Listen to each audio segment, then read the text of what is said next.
Of you have a very good morning.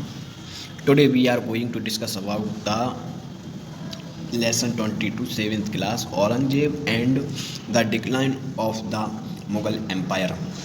Aurangzeb और मुग़ल जो empire था उसका कैसे नुकसान या उसका पतन कैसे हुआ उसका हम पढ़ेंगे. Let us learn. आइए सीखें. The extent of the Mughal empire during the reign of Aurangzeb. Aurangzeb का जो मुग़ल एम्पायर है वो कहाँ कहाँ तक हुआ. एक्सटेंट है ना उसका विस्तार. The main events during the reign of Aurangzeb. Aurangzeb की समय की जो मेन इवेंट्स घटनाएं हैं उनकी जानकारी इसमें हमको मिलेगी. The causes of the decline of the Mughal empire. Mughal empire के नुकसान के क्या कारण थे. Aurangzeb was strict follower of Islam. Aurangzeb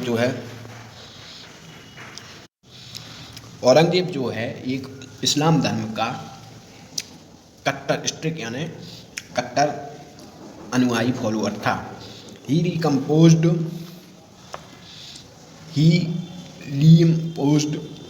reimposed the jizya tax on the Hindus and harassed them. उसने जो है हिंदू जो जनता थी उस पर जजिया टैक्स और हर्षड जो है उसने केस लगाया, कर्ज लगाया हिंदू जनता पर. उन्होंने जजिया टैक्स लगाया. He prohibited music and painting as he considered them to be non Islamic. उसने जो भी म्यूजिक थे उस समय के पेंटिंग थी उसको उसने गैर इस्लामी बताते हुए उस पर उन्होंने प्रतिबंध लगा दिया. His oppressive religious policy and suspicious nature led to some serious revolts. उसकी इस कठोर नीति और गलत स्वभाव के कारण कई विद्रोह हो गए, रिवॉल्ट्स हो गए. He spent most of his time suppressing the revolts, due to which the administration became weak and economic condition deteriorated. जिन्हें दबाने के प्रयास में उसका जो एडमिनिस्ट्रेशन था वो कमज़ोर हो गया और जो इकोनॉमिक कंडीशन थी वो डिटीरियोरेटेड हो गई, मतलब बिगड़ गई. The main events of Aurangzeb reign. Aurangzeb की प्रमुख घटना कौन कौन सी थी वो अपन पढ़ते हैं. The revolt of the Bundelas, the Jats and the Satnamis. Champat Rai of the Bundelkhand revolts against Aurangzeb. He preferred to commit suicide than to surrender. Bundelkhand में एक चंपत राय नाम का जो था उसने औरंगजेब के विरुद्ध उसने विद्रोह किया. चंपत राय ने उसने औरंगजेब से वो हार गया. He preferred to commit suicide than to surrender. उसने मुग़ल सत्ता को अपने आप को सौंपने की जगह उसने आत्महत्या सरेंडर करने की जगह उसने क्या करना सोचा, सुसाइड करना ही सबसे अच्छा समझा. His son Chhatrasal also revolted against Aurangzeb and captured Dhamoni and Kalinjar. उसके उत्तराधिकारी सन जो था छत्रसाल ने भी औरंगजेब के विरुद्ध अपना विद्रोह किया और धामोनी और कालिंजर जो थे उस पर उसने अपना अधिकार स्थापित किया. और लेकिन Aurangzeb could not suppress him till the end.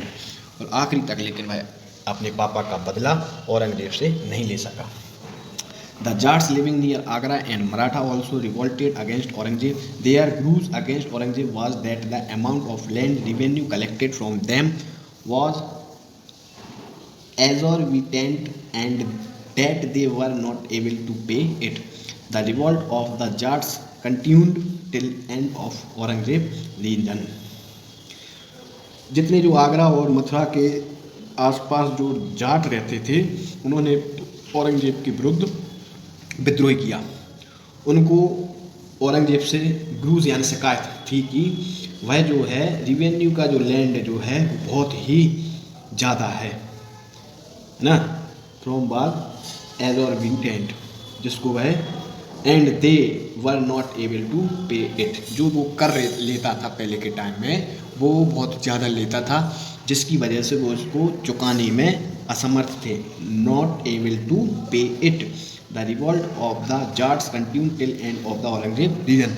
Aurangzeb के आखिरी समय तक यह जाटों का विद्रोह भी चलता रहा। The main centre of Satnamis the Narnaul and Mewar they considered themselves the followers of truth.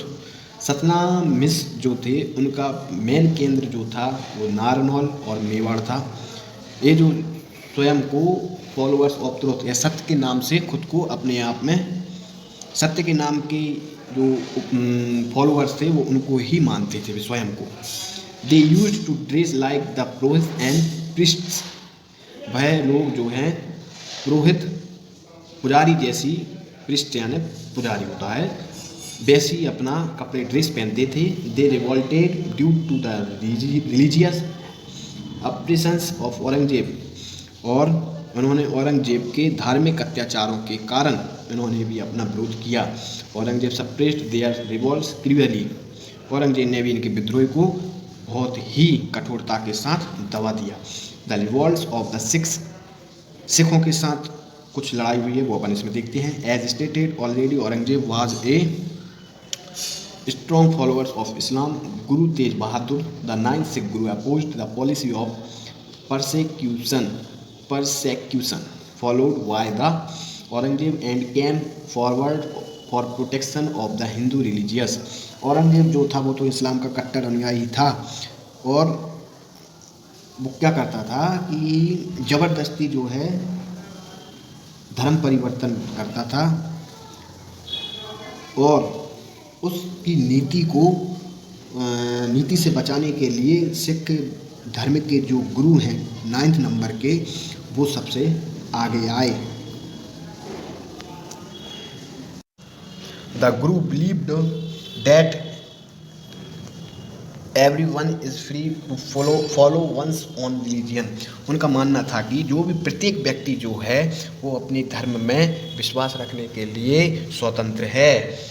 As a result Aurangzeb arrested Guru Tegh Bahadur and he did him a Chandni Chowk Delhi in the year 1675। भी जो है उसने उनकी जो औरंगजेब की जो नीतियाँ थी उसने उनका विरोध किया, तो इसलिए औरंगजेब ने उनका 1675 में दिल्ली के चांदनी चौक में उनका क्या कर दिया, हत्या कर दी। The place where the Guru was martyred stands the magnificent Gurudwara Sheeshganj in चांदनी चौक दिल्ली। जिस जगह उनका सिर काटा था उस जगह जो है आज भी सिखों का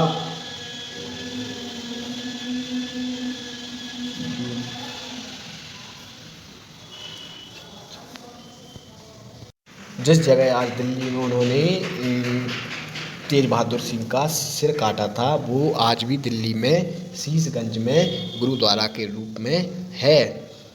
आया समझ में। अब इसके बाद है the revolts of Maratha.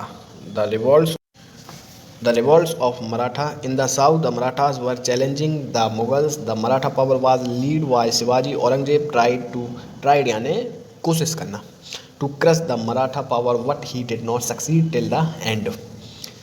South में जो है मराठा जो हैं वो चैलेंज दे रहे थे किसके लिए, मुगल्स के लिए। द मराठा पावर जो थे उसकी लीड मुखिया जो थे वो शिवाजी थे। औरंगजेब ने जो है उनकी पावर को दबाने की कोशिश की लेकिन वह सफल नहीं हो सका औरंगजेब शिवाजी के प्रयासों को ख़त्म करने में। Aurangzeb died in 77 AD।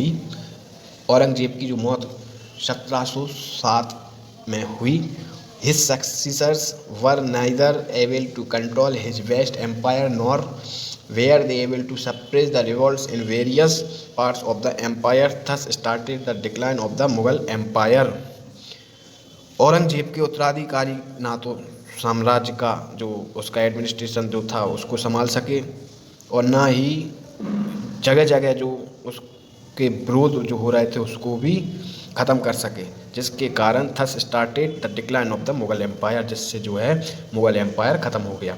अब है इन्वेशंस of Nadir Shah. Nadir Shah का आक्रमण, इन्वेशन यानी आक्रमण। As he came to know about the weak situation of the Mughal Empire, Nadir Shah, the ruler of Iran, attacked India in 1739.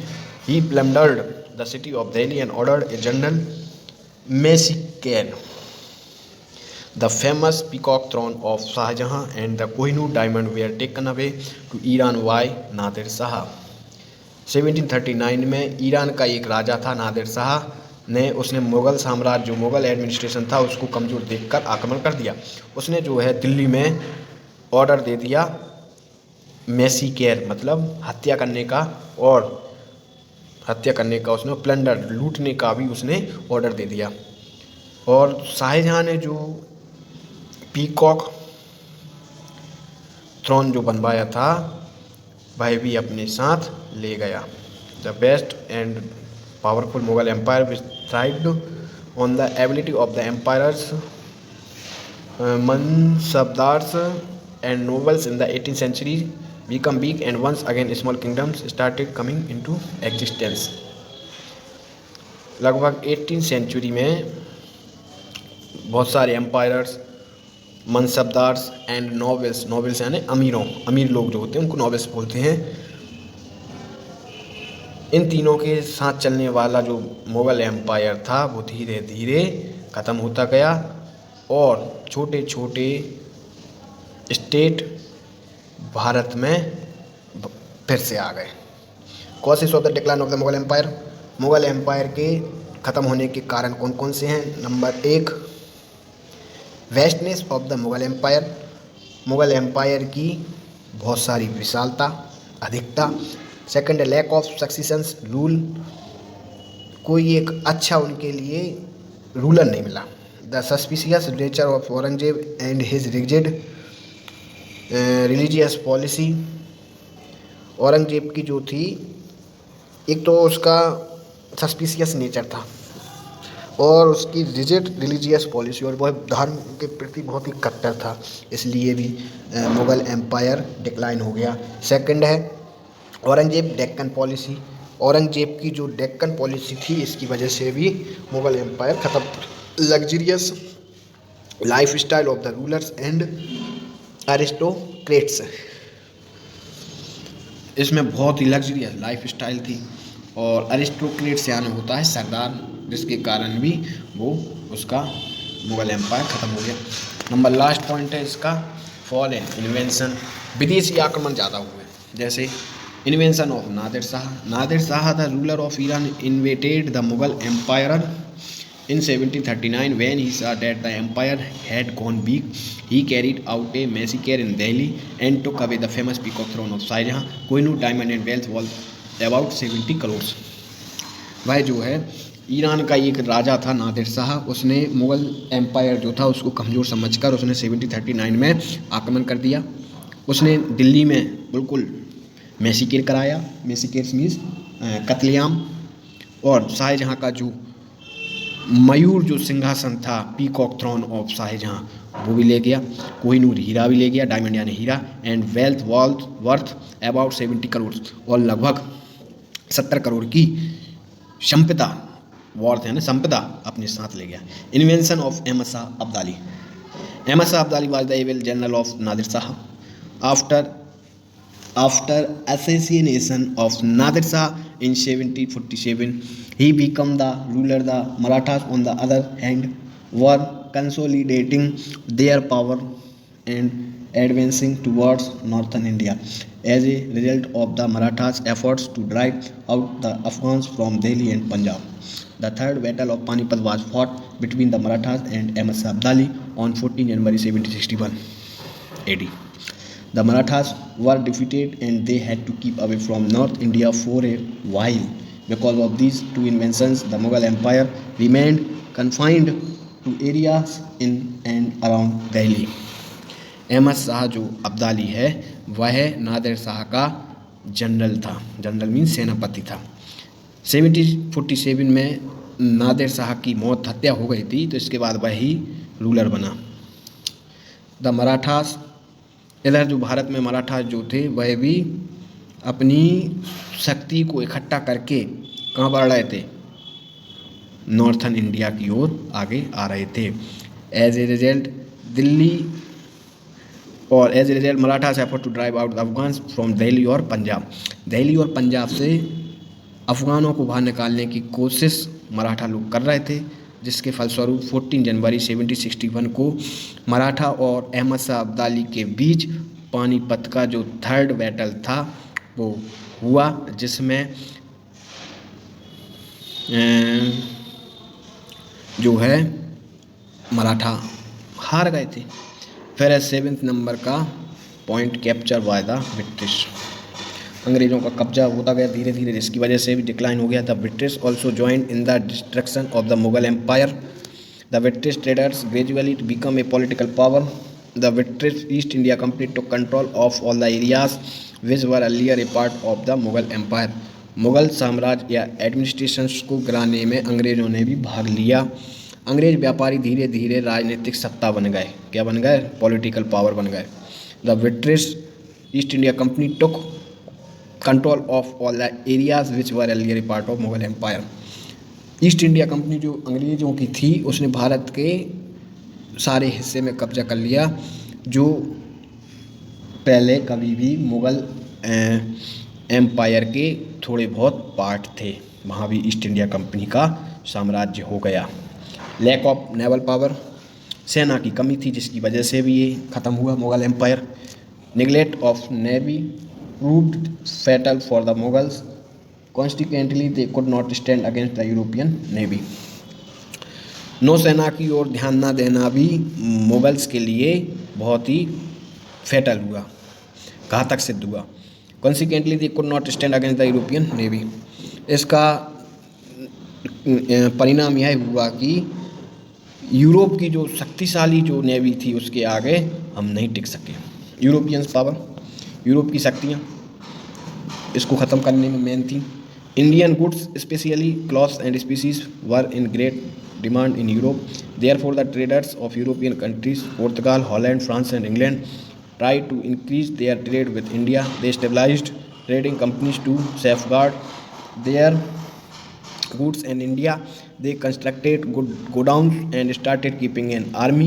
These companies started competing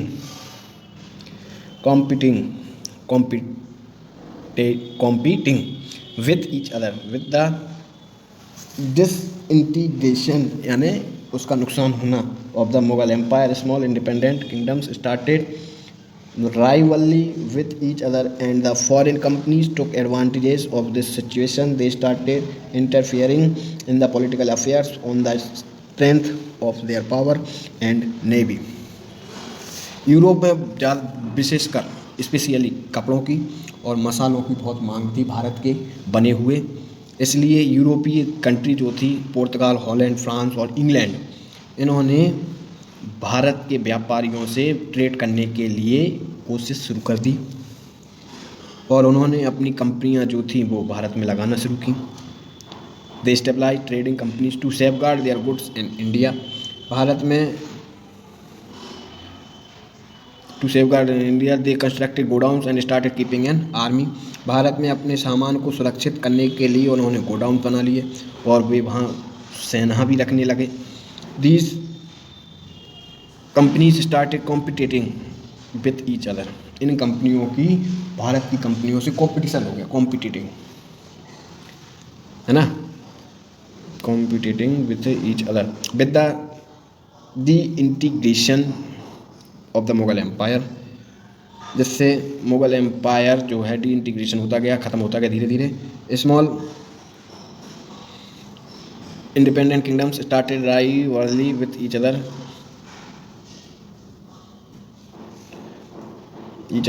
and the foreign companies took advantages of this situation. इस स्थिति का फ़ायदा जो है, जो विदेशी company जो Europe से आई थी उनको फ़ायदा होने लगा। They started interfering in the political affairs on the strength of their power and navy. वे अपनी पॉलिटिकल अफेयर्स की वजह से और strength of their power and navy, अपनी शक्ति की वजह से और अपनी सेना की वजह से भारत की इंटरफेयर करने लगे पॉलिटिकल भी, जिससे कि ये मुग़ल एम्पायर ख़त्म हुआ। आप सबको ये चैप्टर बहुत ही अच्छा लगा होगा, इसलिए सभी बच्चे बहुत ही ध्यान से इसको पढ़ें, समझें और राइजिंग पब्लिक स्कूल गंज वासोदा के यूट्यूब चैनल को लाइक, सब्सक्राइब, शेयर ज़रूर करें। Thank you.